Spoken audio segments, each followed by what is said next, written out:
कप्तान का सुनामी रहीम यार खान में रंग जमाने को तैयार। ख्वाजा फरीद कॉलेज ग्राउंड में आज जलसा होगा। चेयरमैन पीटीआई इमरान खान जलसे से खिताब करेंगे।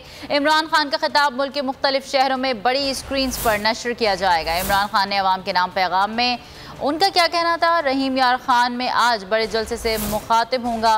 मकसद कौम को हकीकी आज़ादी की तहरीक में शामिल करना है। जलसा आम में अपनी कौम को अगले लाएअमल से आगाह करूँगा।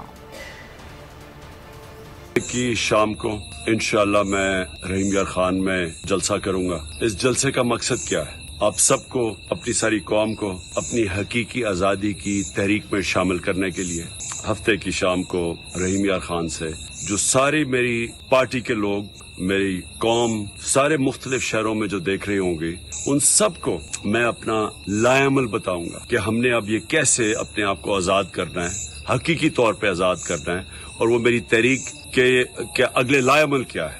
तो इंशाअल्लाह रहीम यार खान में आपसे मुलाकात होगी। मैं हूं इमरान रियाज खान। अब आप मुझे देख पाएंगे सिर्फ बोल न्यूज पर। इमरान रियाज खान साहब जो हैं वो बोल फैमिली का हिस्सा बन गए हैं। बड़े अरसे बाद किसी चैनल ने हौसला किया है, तो मुझे ऐसा लगता था कि हमें बोलने की इजाजत नहीं मिलेगी, लेकिन बोल ने डिसाइड किया कि बोलने की इजाजत वो लेकर देंगे। मुझे बोल की एक चीज बहुत अच्छी लगी कि बोल ने कैटेगोरिकली कहा कि जो करना है करो, हमने अपना कोई बंदा नहीं निकालना। इमरान खान बोल के साथ जुम्मे से इतवार रात 10 बजे। सबसे ज्यादा व्यूज, सबसे ज्यादा रील्स और सबसे ज्यादा रेटिंग के साथ बोल अब भी नंबर 1 पोजीशन पर बरकरार। अगर आपको ये वीडियो पसंद आई तो लाइक पर क्लिक कीजिए, सब्सक्राइब करें और बेल दबाएं ताकि कोई खबर रह न जाए।